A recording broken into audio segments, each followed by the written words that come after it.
Bienvenue dans ce débat qui est consacré à l'économie sociale et solidaire comme moteur d'une transition écologique juste. Donc moi, je suis Camille Dorival, je suis directrice de la rédaction d'un média qui s'appelle Care News, qui est un média qui fait partie du groupe AEF qui organise le Salon Pro Durable. Média en ligne gratuit que je vous invite à découvrir si vous vous intéressez à l'économie sociale et solidaire, à la RSE, au mécénat. Puisqu'on y traite toutes les formes d'engagement sociétal et environnemental des organisations. Alors, je ne vais pas être très longue pour introduire ce débat parce que ce seront les intervenants qui vous préciseront un peu les termes importants du débat, notamment ce qu'on entend par économie sociale et solidaire, puisque tout le monde... je pense que chacun a entendu parler de ce terme, mais ne sait pas précisément toujours ce qu'il y a derrière. Et puis aussi ce qu'on entend par transition écologique juste, qui est un terme qui revient beaucoup dans l'ESS. Et puis on abordera ensuite la manière dont l'ESS contribue justement à cette transition écologique juste, et même une partie de ces acteurs en est le moteur sur les territoires. Et donc pour en discuter, on a réuni 3 intervenants. Morgane Gauquelin, qui est en noir, qui est là avec plusieurs casquettes, puisqu'elle a elle-même cofondé 2 entreprises de l'ESS, mais qu'elle est aussi vice-présidente de la Chambre régionale de l'ESS d'Île-de-France et désormais vice-présidente de ESS France, qui est la structure qui représente l'ensemble des familles de l'ESS et qui fait le plaidoyer de l'ESS au niveau national. Diane Dupré-Latour, qui est à côté de moi, qui est fondatrice d'une association qui s'appelle Les Petites Cantines, qui sont des restaurants de quartier solidaires et participatifs, mais qui est là aussi en tant que porte-parole de l'opération Milliard, dont on vous parlera tout à l'heure. Et puis Adrien de Beaumont, qui est directeur du Centre d'affaires économie sociale et solidaire aux Caisses d'épargne d'Île-de-France, et qui est là parce qu'il accompagne régulièrement des acteurs de l'ESS dans leur lancement ou dans leur développement. Et donc, je vais donner tout de suite la parole à Morgane. D'abord, pour que tu nous précises un peu ce que c'est que l'ESS. On en entend beaucoup parler, comme je le disais tout à l'heure. On ne sait pas précisément comment on l'a défini. Et puis, quelle place ont les acteurs de cette économie sociale et solidaire dans le secteur de la transition écologique? Est-ce qu'ils ont un rôle important là-dedans? Bonjour à toutes et à tous. Donc, l'économie sociale et solidaire, je ne sais pas dans quelle mesure vous êtes très familiers avec l'ESS. C'est vrai qu'y compris pour les gens qui gravitent dedans depuis, comme moi, plus de 10 ans, il reste toujours des choses qu'on découvre au fur et à mesure, parce que c'est en fait le rassemblement de plusieurs familles économiques. Ça s'appelle économie sociale et solidaire, mais ça rassemble les associations, les fondations, les coopératives, ça rassemble aussi les entreprises sociales, depuis qu'on a mis sous une même bannière l'ensemble des entreprises qui répondent à 3 principes. Le premier, c'est l'intérêt général. Donc, dans les statuts, qu'on soit une entreprise ou une association, on doit défendre une cause qui nous dépasse et qui relève de l'intérêt général. Et il y a 2 volets qui sont très importants, y compris dans la société, y compris dans la période qu'on traverse, qui peuvent être... il y a deux principes très inspirants pour le reste de l'économie, je trouve, qui sont le principe démocratique, donc on le retrouve sous différentes formes, tant la place des bénévoles que la place des salariés dans les coopératives. Bref, on travaille les enjeux de concertation et de démocratie au sein des organisations. Et puis le deuxième enjeu, c'est l'encadrement de la lucrativité. Donc pour les fondations ou pour les associations, on est sur des organisations non lucratives. Depuis 2014, depuis la loi de l'ESS, on va réunir aussi des familles en partie lucratives, mais cette lucrativité, elle est encadrée par une série de principes qui font que c'est une économie avec un système de valeurs qui aujourd'hui est quand même très clairement défini par cette loi de 2014 qui fête ses 10 ans. Et aujourd'hui, il y a eu, pendant les 10 premières années, tout un enjeu de fédérer cet environnement, d'arriver à avoir quelque chose une famille cohérente sous la bannière ESS. Et aujourd'hui, moi, je trouve que c'est une des grandes réussites du travail de SS France, de l'ensemble des instances de l'ESS, d'avoir réuni un petit peu l'économie sociale et solidaire. Et aujourd'hui, on a un enjeu aussi d'aller vers, hein, d'être plus connu vers l'extérieur et de faire savoir qui on est, voire de proposer à des organisations qui n'appartiennent pas à l'ESS d'en devenir dans le futur partie prenante. Voilà, ça c'est pour l'ESS. Et puis pour le lien avec la transition environnementale et écologique, c'est une vraie question parce que en fait, nos familles, elles sont structurées par secteur d'activité et par statut juridique. Donc en fait, à la fois, la notion de transition environnementale, elle est inhérente à plein de nos organisations.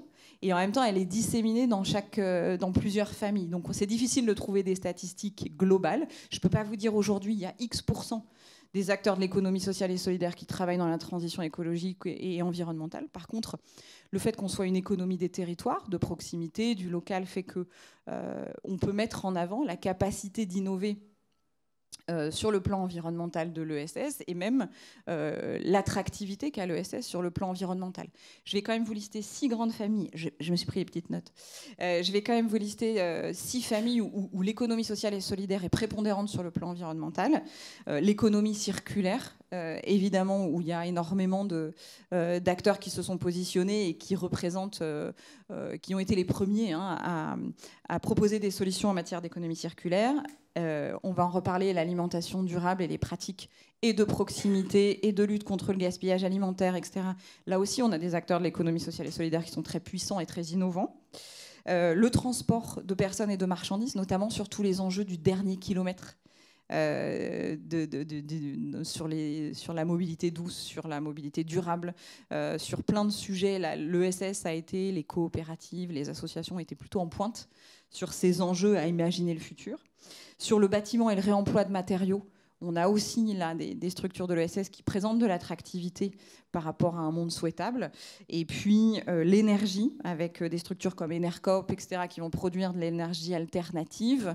Donc ça, c'est aussi des choses qui ont pesé, hein, dans le regard qu'on peut avoir sur l'économie sociale et solidaire. Et enfin, l'éducation et la sensibilisation.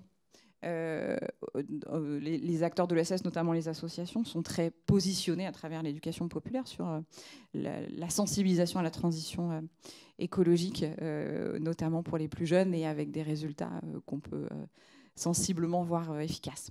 Voilà un peu. Donc sur les chiffres, j'ai pas forcément des chiffres hyper précis. C'est diffus, ça fait partie de nos valeurs. On a des domaines sur lesquels on est en pointe, mais on a plus de difficultés à quantifier le poids de la transition écologique dans l'ESS. Oui. Merci. Alors effectivement, on a parlé de transition écologique, mais vous avez noté que dans notre titre, on a transition écologique juste. Alors, Diane, qu'est-ce qu'on entend par ce qualificatif de juste? Pourquoi on donne cette précision dans l'économie sociale et solidaire? Et en quoi les acteurs de l'ESS sont particulièrement pertinents pour la mettre en œuvre? Merci beaucoup pour cette super question. Et bonjour à tous, ça me fait très plaisir d'être avec vous cet après-midi. Effectivement, qu'est-ce que ça veut dire juste?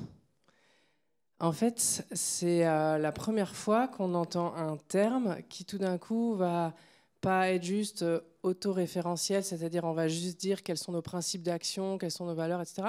Mais on va se référer à quelque chose. C'est juste, on est toujours juste par rapport à une boussole. Et du coup, on va où en fait? Et quand on parle de transition, en fait, transition, ça veut dire passer d'un état à un autre, mais vers quel état? Et du coup, pour la première fois, on est en train de se dire, est-ce qu'il ne faut pas nommer le projet de société vers lequel on est en train d'avancer? Je vais vous donner 2 chiffres qui m'ont parlé à moi. 14 millions d'euros investis dans une start-up qui propose d'élever son chien dans le métavers. Ou bien plus de 500 millions d'euros investis dans une start-up qui réinvente les cartes Panini, vous savez, mais qui les fait en version dématérialisée. Donc plus de 500 millions d'euros d'investissement au bout de 3 ans de création. après, en face, on va avoir quoi? Les centres sociaux. Les centres sociaux, 1 sur 2 qui dit qu'il va fermer des activités ou en réduire faute de financement. Ou bien le plan 2030 qui a été lancé par le président de la République, qui investit 54 milliards d'euros pour réindustrialiser la France et notamment accélérer la transition écologique. Et ces 54 milliards sont investis essentiellement dans de l'innovation technologique. Absolument rien dans l'innovation sociale. Donc, quel est le rôle à jouer de l'innovation sociale dans la transition écologique juste? Il me semble que quand on met en regard en fait, ces chiffres, la notion de juste, ça, tout d'un coup, elle arrive au niveau du cœur. En fait. On commence à voir quelque chose qui se passe. Et ben, en fait, quand on est sur l'innovation sociale, ça veut dire qu'on va toucher non pas aux technologies, qui sont déjà un sujet bien complexe, mais aux interactions qu'il y a au sein d'un système, aux liens qu'il y a entre les gens. Et quand on touche aux liens qu'il y a entre les acteurs, les personnes, les organisations, les institutions, en fait, on transforme le système.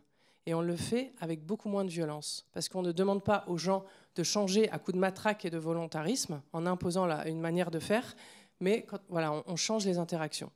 Et du coup, ça peut être un petit peu vertigineux, parce qu'on se dit... Waouh, c'est hyper compliqué de faire pivoter le système.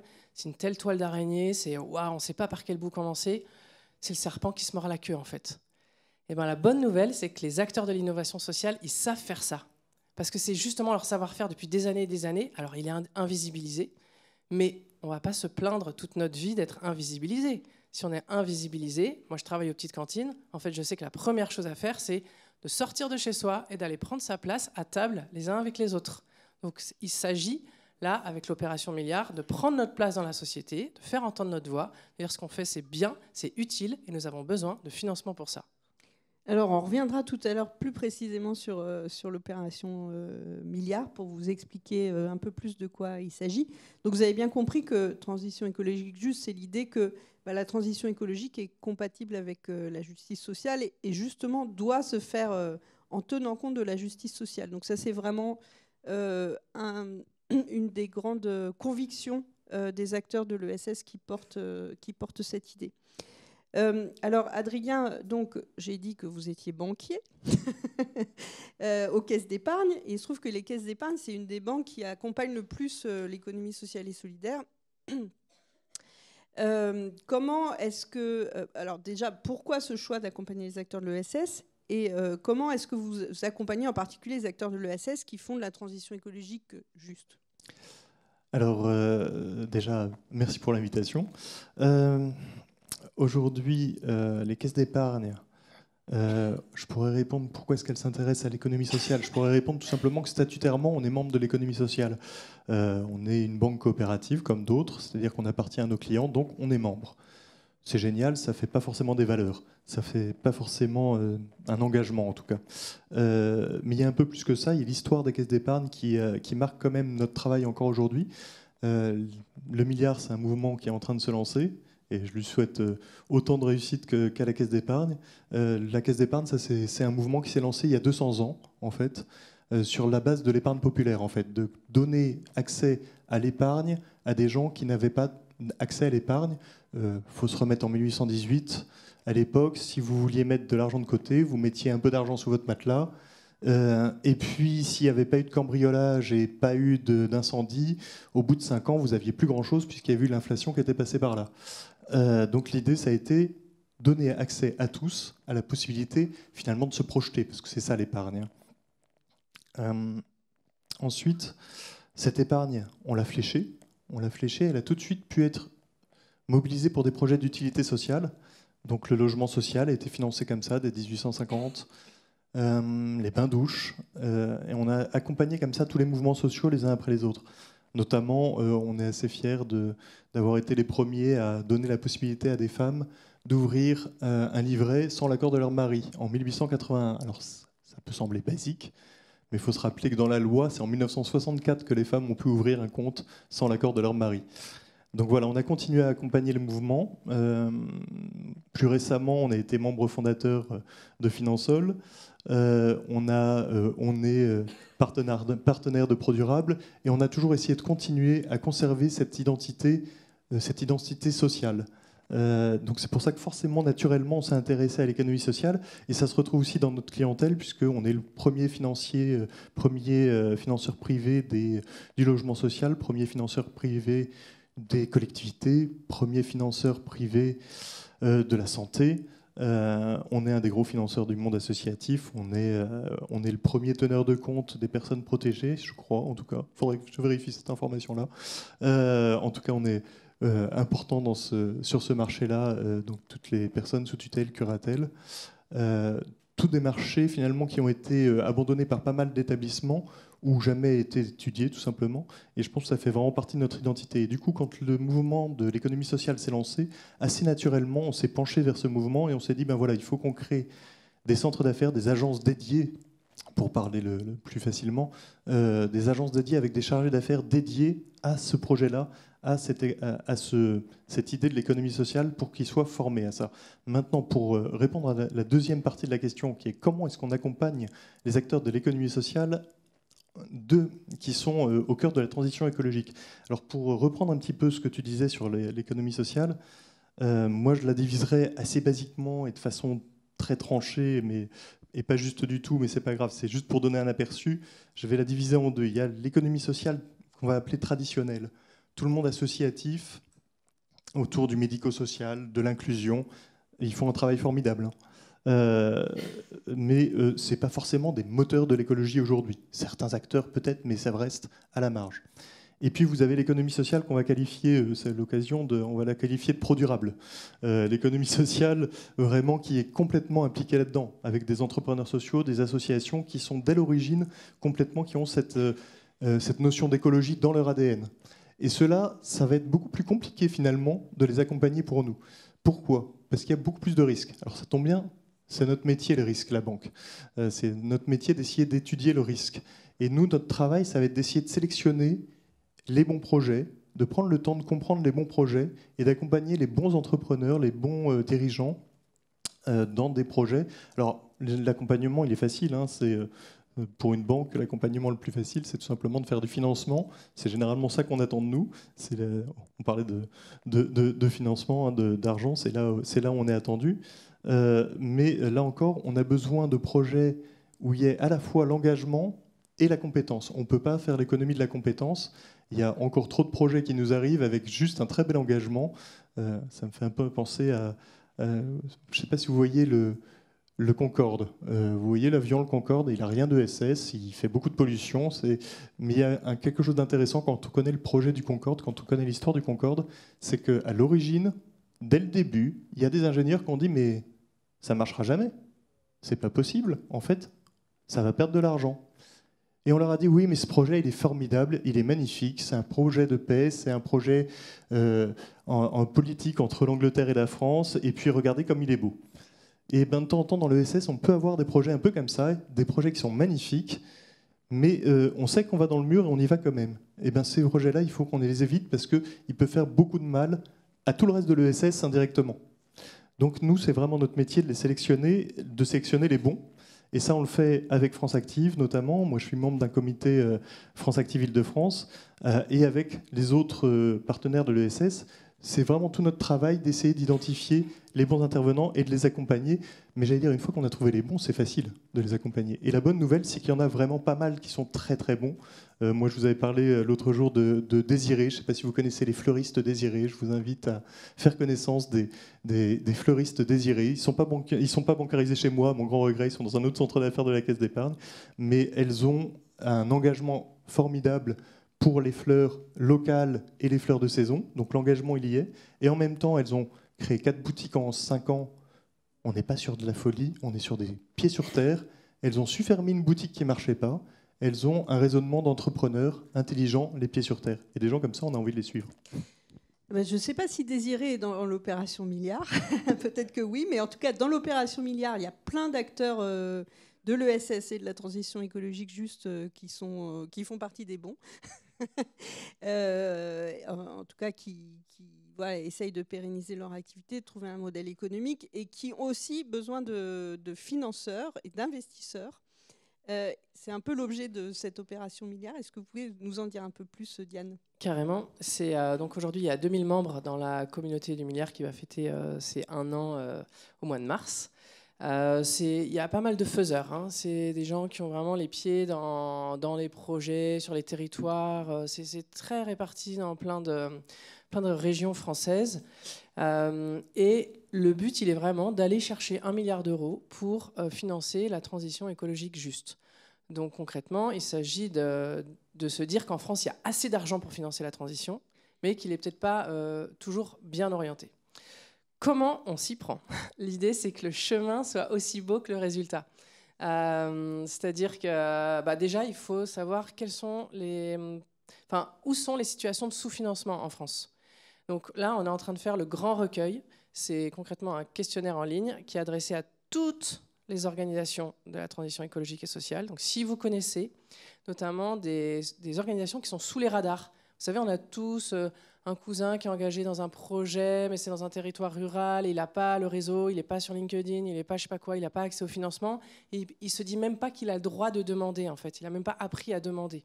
Donc, il faut qu'on fasse jouer nos réseaux pour leur envoyer ce petit lien. Le questionnaire, il prend 30 minutes à répondre. C'est-à-dire qu'il faut vraiment que ce soit quelqu'un qui connaisse les budgets de la structure. Enfin, c'est un questionnaire un petit peu technique. Voilà. Et c'est pas juste « j'aimerais bien un peu d'argent comme ça ». Il faut quand même dire pourquoi on a besoin de l'argent. Ça permet aux organisations de s'identifier, de se faire connaître auprès de l'opération milliard. Moi, j'ai besoin de ça pour faire tel projet. OK. Fort de cette cartographie, en fait, ce que nous ont dit les financeurs, c'est que cette cartographie, elle a de la valeur. Parce qu'aujourd'hui, tout le monde a son petit réseau dans son coin, etc. Mais personne n'a une vision un petit peu plus exhaustive, pas globale, puisque franchement, ce sera forcément limité, parcellaire, enfin, il y aura des failles. Mais au moins, ça a de la valeur, nous disent les financeurs. Une fois qu'on a cette cartographie, donc là, le questionnaire il est ouvert jusqu'au 14 octobre. Donc s'il vous plaît, diffusez-le. Vous tapez juste sur votre moteur de recherche Opération Milliard et vous tombez dessus. Là, on va construire ensemble, c'est-à-dire on va tous se mettre autour de la table, quels que soient nos métiers, quels que soient qu'on vienne de l'économie conventionnelle, qu'on vienne du milieu des coopératives, des porteurs de projets, enfin, on se met autour de la table et on discute ensemble d'une thèse d'investissement citoyenne. C'est-à-dire, au lieu de partir des règles du monde d'avant, qui ont été très utiles à un moment donné, mais qui maintenant montrent leurs limites et demandent à être un peu revisitées, on va partir des besoins des territoires, de manière vraiment principe de subsidiarité, de quoi on a besoin. Et ensemble, on va définir, OK, quels critères, qu'est-ce qui est prioritaire, quel type de fonds, quelle durée, d'où vient l'argent, enfin, en fait, toutes ces questions-là. Donc, on a monté un conseil scientifique qui est présidé par un économiste qui s'appelle Éloi Laurent, qui a réuni autour de lui une douzaine de personnalités parmi les plus qualifiées en France sur ces secteurs, avec une approche transdisciplinaire. Parce que sinon, il y a les économistes dans leur coin, les mathématiciens dans leur coin, bref, les sciences de la transition, c'est forcément transdisciplinaire. Donc on décilote tout ça et on met du savoir de faiseur. Ça, ensuite, l'idée, c'est d'aller chercher le premier milliard d'euros. Alors, auprès de qui ? On ne va pas réinventer l'eau chaude non plus. En fait, on va prendre les véhicules existants et on va regarder est-ce qu'ils remplissent bien leur office, est-ce qu'il faut en inventer d'autres, est-ce qu'il faut démultiplier des choses. Enfin, on va travailler ensemble. Et quand l'intelligence collective est là, en général, la créativité, elle est là. Il y a les fonds coopératifs qui sont prêts à coopérer et qui ont déjà donné des premiers go pour se mettre autour de la table de travail. Sachant que tout ce travail là en amont, il est financé aujourd'hui par la Fondation de France. Donc, merci à eux pour leur soutien. Ensuite, il y a les acteurs privés qui peuvent être sollicités. Je pense à tous les family office, toutes les fortunes, les grands philanthropes, etc. Il y a de l'argent en France, il y a des personnes qui sont en demande de sens. Il faut simplement faire des passerelles. Et une fois que ce travail-là il sera fait, une fois qu'on se sera mis, qu'on aura discuté avec les banques, etc., alors après, on ira regarder comment la puissance publique peut compléter les choses. Et en fait, en gros, vous comprenez, c'est une sorte de labo. On apprend ensemble comment on pourrait faire autrement pour réfléchir cet argent. On va faire des erreurs, c'est certain. On va avoir des apprentissages, c'est certain aussi. Et ça va servir au moins de travail sur lequel on va pouvoir capitaliser pour ensuite, avec l'Union européenne, avec d'autres plus grands acteurs, aller chercher les 99 autres milliards sortants. En gros, nous, on est les colibris, on fait notre part, et ensuite la cavalerie arrivera. Et je précise que c'est vraiment un collectif de citoyens engagés, que les gens sont engagés à titre personnel. Voilà, moi je suis bénévole, c'est apolitique, c'est apartisan, il y a des gens de tout type de convictions. On est vraiment en train de construire les choses ensemble. On a eu notre première assemblée générale il y a quelques semaines. Et en fait, à chaque fois, là, on se dit, OK, quels sont les points clivants? Voilà. Et à chaque fois, on pose les choses sur la table, on les rend visibles, explicites, et on décide ensemble de comment on va les résoudre. Et en fait, moi, j'ai jamais vu autant de compétences réunies autour de la même table. Il y a des docteurs en je sais pas quoi, il y a des gens, c'est des serial entrepreneurs, franchement, il y a de tout. Et du coup, ça donne une conviction, c'est qu'on ne sait pas exactement comment ça va se passer, mais on sait qu'on va réussir. Donc si, à titre personnel, vous avez envie de vous engager sur l'opération Milliard, je vous invite à aller voir leur site internet. Tout est expliqué. Ouais, c'est hyper facile. Voilà, merci de le montrer. Ah, opération Milliard? Ok. Normalement, c'est trouvable. Marche, ouais. On verra avec vous. Non seulement c'est trouvable, après, mais en fait, vous avez une équipe qui est en charge de l'accueil des nouveaux. Vous pouvez prendre rendez-vous. Il y a une personne qui va vous échanger avec vous pendant un quart d'heure pour faire votre connaissance et vous aiguiller en fonction de si vous avez envie d'être engagé ou pas, si oui, comment, quelles sont vos compétences et vous dire quels sont les besoins du moment. Alors Adrien, tout à l'heure, vous nous disiez qu'il y avait une partie des acteurs de l'ESS qui n'est pas forcément hyper actif sur les questions environnementales parce qu'eux, au départ, se sont créés plutôt autour des questions sociales. Comment est-ce qu'on peut imaginer, par ailleurs, d'embarquer plus d'acteurs de l'ESS sur les questions écologiques ? Ça, c'est notre travail au quotidien. On essaye d'y participer.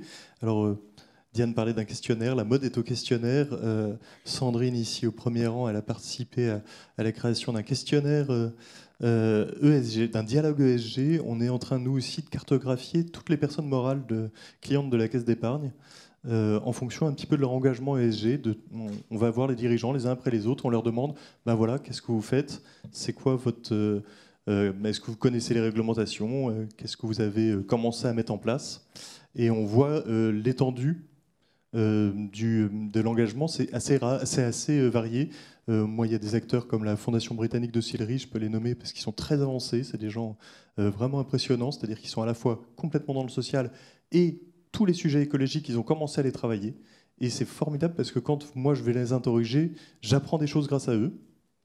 Et mon travail à moi, ça va être un petit peu de fertiliser, entre guillemets, tout ça. C'est-à-dire que je vais aller voir dans la foulée une autre association qui fait un métier peut-être équivalent, et puis qui, eux, n'a pas eu le temps.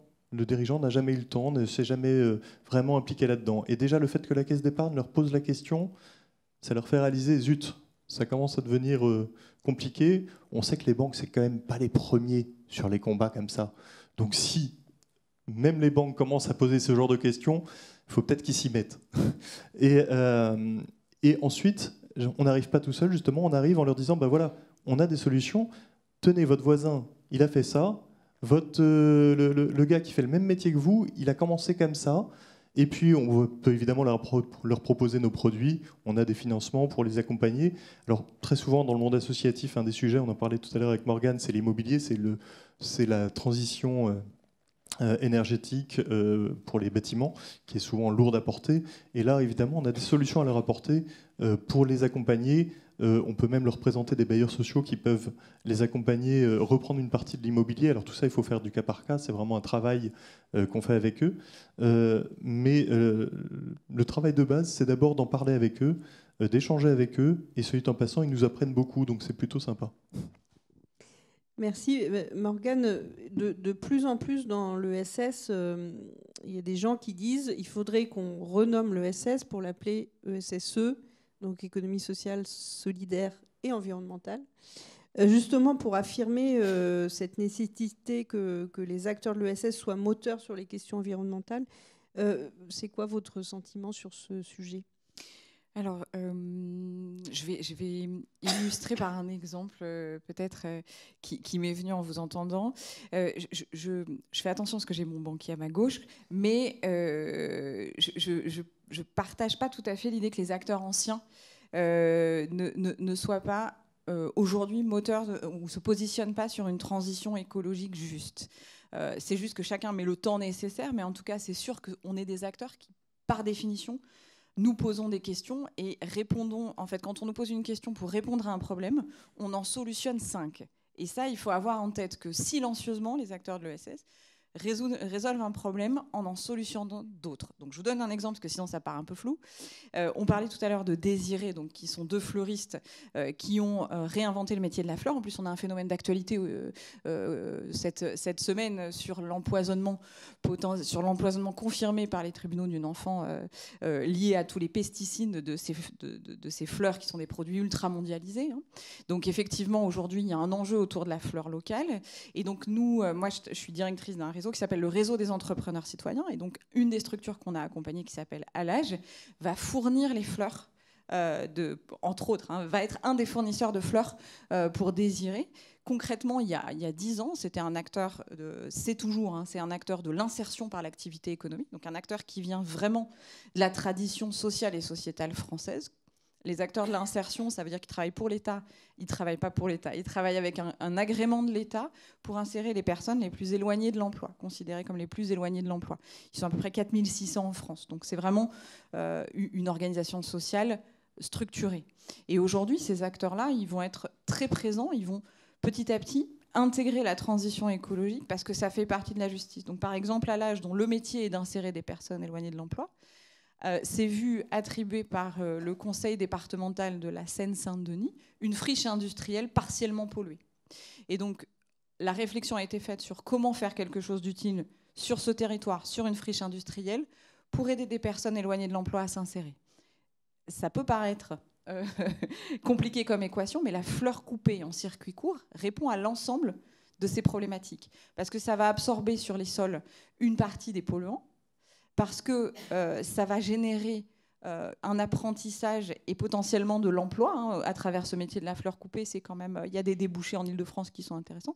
Et ça va être un très beau vecteur d'insertion pour des personnes qui ont eu des parcours de vie compliqués. Donc en fait, sur le moteur de la transition écologique juste et avec cette idée de faire, je trouve qu'on a aujourd'hui une myriade d'acteurs qui vont se positionner par l'action sur des enjeux environnementaux, et je trouve ça dommage que ce soit si peu valorisé. C'est pas suffisamment su, parce que je l'ai dit en intro, c'est un peu diffus. Et en même temps, on a aujourd'hui une jeunesse. Les études de France Active montrent que la jeunesse a envie d'entreprendre et a envie d'entreprendre dans l'écologie. Donc je trouve qu'on est à un moment où c'est hyper important d'affirmer ce qu'on fait déjà. Et quitte on apprend en faisant, ou on fait en apprenant, mais on a déjà énormément d'initiatives et d'innovations qui sont extrêmement inspirantes. Moi, j'ai envie du E supplémentaire, parce que c'est les 10 ans de la loi ESS, et donc on réfléchit à ce qu'on peut faire de mieux, mais aussi parce que c'est ce que nous inspire la jeunesse d'aujourd'hui, quand elle dit qu'est-ce que vous faites pour nous pour demain, qu'est-ce qu'on a envie, nous, de faire pour demain, pour 80% d'entre elles, elles ont envie d'entreprendre sur des changements environnementaux. C'est un des premiers leviers sur les études qui sont faites auprès de la jeunesse, qui sont signifiées, quoi. Et pour la petite histoire, donc Alage dont tu parlais a fait partie des acteurs de l'ESS qui ont remporté un des marchés des Jeux Olympiques et Paralympiques, puisque c'est eux qui ont fleuri le village olympique. Il nous reste très exactement 10 minutes pour échanger avec vous. Donc si vous avez des questions, n'hésitez pas. Je ne sais pas s'il y a un micro qui circule, mais sinon je vais me lever pour vous le donner. Voilà, si vous avez des questions, des observations, des témoignages à apporter, ils sont les bienvenus. La première question étant toujours la plus difficile, mais... Ouais. Alors, je vais vous apporter le micro, du coup.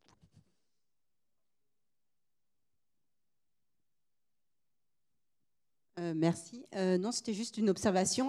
Très, très bonne idée de rajouter le E à ESS. Ça serait un peu différenciant et ça permettrait aussi de communiquer autrement. Il y a encore, nous, on est en format coopératif. Déjà, coopératif, enfin, il faut qu'on explique encore, c'est quand même incroyable. Et je pense que c'est à nous, à chacun d'entre nous, en fait, enfin, nous, on ne martelait pas assez qu'on était une coopérative. Et donc maintenant, le fait, on le rajoute, on l'indique. Donc je pense que c'est à chacun d'entre nous, si on est une asso, si on est une coopérative, c'est de le mettre en avant et de faire le lien avec le SSE. Et je pense que là, il faut qu'on passe à la seconde. Voilà, voilà, c'est pour. Et donc moi, alors nous, on a une chaîne d'hôtels, Best Western France. Donc on a 320 hôtels en France. À chaque fois, on nous compare avec d'autres acteurs. Je dis mais non, nous, on est une coopérative, c'est des hôtels indépendants.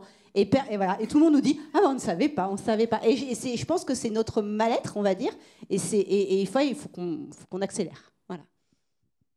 Oui, c'est ce qu'a fait Système U très récemment de mettre COP dans leur marque. Je crois que ça s'appelle COP U maintenant. Mais oui, si vous voulez affirmer cette appartenance à la coopération, ça serait... Merci pour votre témoignage. Bonjour, merci beaucoup pour cette conférence. Moi, j'avais une question plutôt pour Adrien de Beaumont. Est-ce que vous pensez qu'aujourd'hui, les réglementations sont assez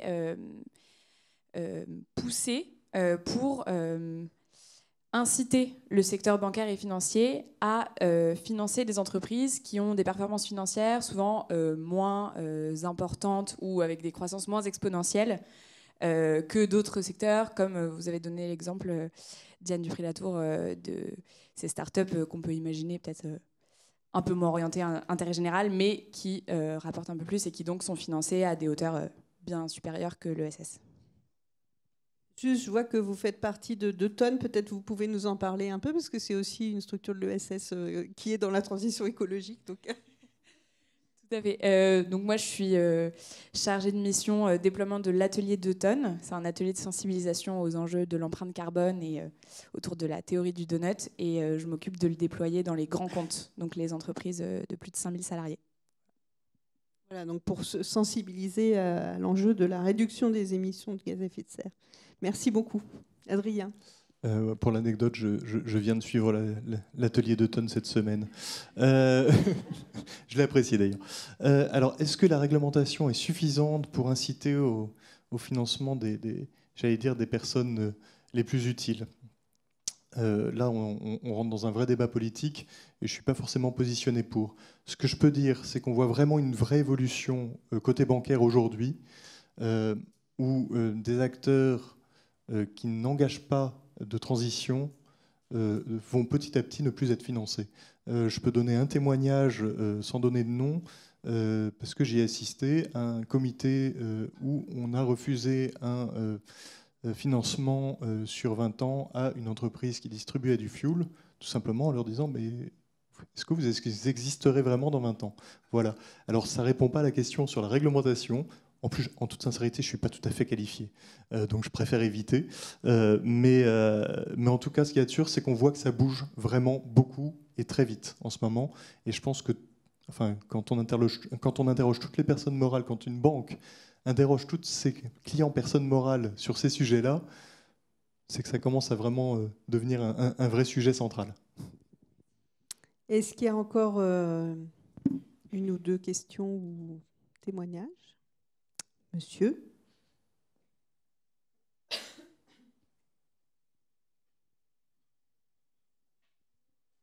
Bonjour, Mathis Michaud, je travaille pour la société Honnête pour la partie environnement et de plus en plus c'est vrai qu'on travaille avec les acteurs de l'ESS, notamment sur la partie recyclage, déchets notamment. Et c'est vrai qu'une des difficultés qu'on a, c'est que c'est souvent des acteurs locaux et enfin, c'est vraiment ce qui est leur force. Et en grande entreprise, c'est souvent très difficile de travailler avec des acteurs locaux qu'on ne peut pas toujours dupliquer partout. Et ma question, c'est peut-être plutôt pour Morgane, c'est comment ça se structure ces différents, ces différents secteurs, comment ils structurent finalement pour pouvoir essayer de parler le même langage que les entreprises, sachant que les entreprises, elles ont parfois du mal à s'adapter aux acteurs locaux.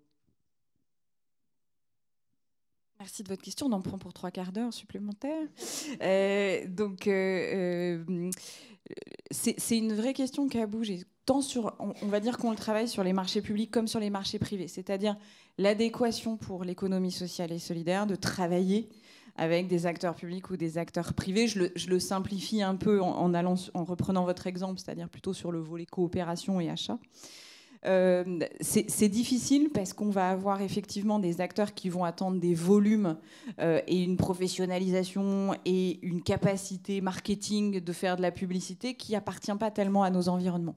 Par contre, on a des modèles économiques qui sont en train de changer, des réductions ou des diminutions de budget, hein, des modèles économiques qui sont à retrouver, et donc une dimension commerciale qui se renforce quand même dans nos environnements de l'économie sociale et solidaire. Et donc du coup, on va avoir des acteurs qui, par famille de l'ESS, vont faire la promotion des formes de coopération. Par exemple, nous, avec la CRES Île-de-France, on est porteur d'une opération qui s'appelle OSER, d'un dispositif d'accompagnement des acteurs de l'économie traditionnelle, des grandes entreprises, à mieux collaborer avec les acteurs de l'ESS. Et donc pour ça, on va chercher dans les familles de l'ESS, en fonction des besoins, des acteurs qui peuvent répondre aux besoins identifiés. Donc aujourd'hui, on le fait encore un peu à la mano, quoi, hein, je veux dire, en allant faire du sourcing. On a des bases de données qui existent, hein, que ce soit le marché de l'inclusion, je ne vais pas toutes les citer, mais on va avoir aussi des acteurs de l'insertion qui vont faire des listes de données, mais il faut après aller les chercher, il faut après trouver du temps pour sourcer. Ça, c'est des choses qui sont work in progress, qui sont en train de se mettre en place. Par exemple, on travaille actuellement avec le groupe UP, donc la coopérative anciennement Chèque Déjeuner, qui est prête à largement augmenter ses achats responsables auprès de l'ESS pour avoir un impact local et pour aller chercher de plusieurs formes, hein, l'inclusion, donc une action sociale et une action environnementale à travers le local, à travers l'économie de gaspillage, à travers... Il faut quand même avoir en tête que l'ESS a une très grosse force qui est l'approvisionnement, c'est-à-dire aller chercher une forme d'approvisionnement alternatif. Vous l'avez illustré sur les petites cantines, la lutte contre le gaspillage alimentaire, ça peut être aussi sur le mobilier, sur toute une série de choses. En fait, on va limiter l'impact écologique d'une action économique. Et donc ça, c'est des choses qui aujourd'hui sont hyper porteuses, même si on est en train de progresser sur la coopération, tant sur les marchés publics que sur les marchés privés. Je m'arrête là, mais je suis assez intéressée sur le sujet, on peut s'en reparler plus tard. Du coup, pour conclure, Diane, peut-être, on a évoqué très rapidement les petites cantines, mais on n'a pas vraiment présenté le projet. Donc, si vous souhaitez le faire, ça serait chouette, parce que c'est vraiment un beau projet à connaître et qui mérite d'essaimer encore plus. C'est la question café gourmand. Les petites cantines, merci. C'est des restaurants à prix libre. On est né à Lyon il y a 8 ans. Aujourd'hui, il y a 14 restaurants qui existent, certains à Lyon, puis à Paris, et puis dans d'autres villes de France. Et une quinzaine en phase de montage. Donc nous, on est structuré comme une franchise sociale. Ça nous permet d'avoir à la fois des projets très locaux avec des gouvernances locales, un approvisionnement local, beaucoup d'autonomie financière, RH, etc. Et en même temps de fonctionner avec une marque partagée et d'être un seul interlocuteur unique pour des entreprises partenaires. Donc c'est un modèle qui existe parmi d'autres, ce modèle de la franchise sociale. La particularité, c'est que la cuisine est participative. C'est-à-dire quand vous poussez la porte d'une petite cantine pour venir manger à midi ou si c'est ouvert le soir ou le dimanche, si c'est ouvert le dimanche, vous ne savez pas qui est venu cuisiner. Et si vous arrivez 2h30 avant, eh ben c'est vous qui cuisinez. Nous, on a jusqu'à 10 places en cuisine participative.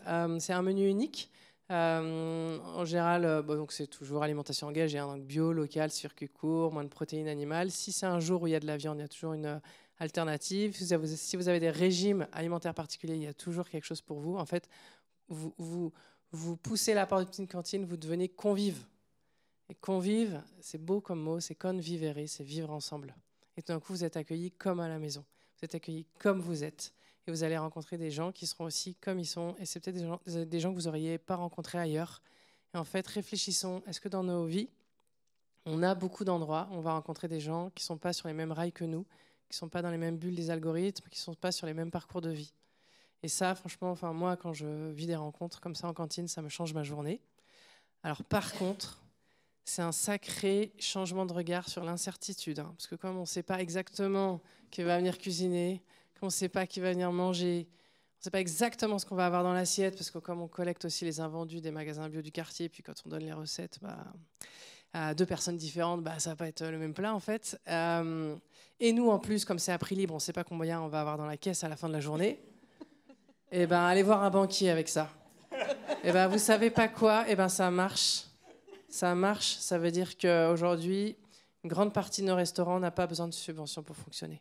Donc on peut être à projet à moyen non lucratif, à chaque fois c'est des assos, à moyen non lucratif, à but de création de richesse relationnelle et avoir un modèle hybride financé à hauteur de 60 à 80% par du prix libre, donc de l'économie du don. En fait, c'est pas des dons fiscaux pour les repas, mais on va dire dans la dynamique, on sort de la relation de dette, combien je te dois, pour entrer dans une relation de don, combien tu veux donner. Donc en fait, il y a beaucoup de choses qui se déconstruisent derrière.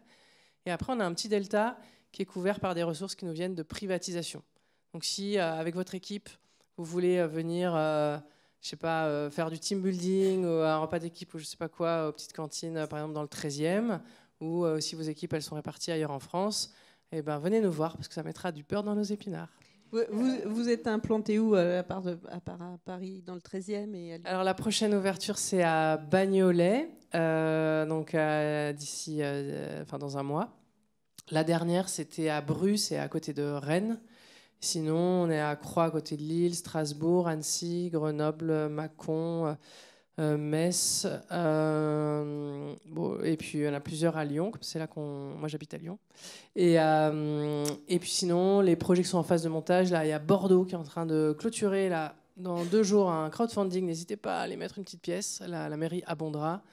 Et puis Pau, Montpellier, Marseille, je sais plus, une quinzaine. Et on accompagne aussi des projets en marque blanche, si vous connaissez des projets, je sais pas, des tiers-lieux nourriciers ou des projets où ils cherchent à monter une activité de restauration avec une gestion d'exploitation et qui soit au service du lien social, mais avec un modèle économique, etc.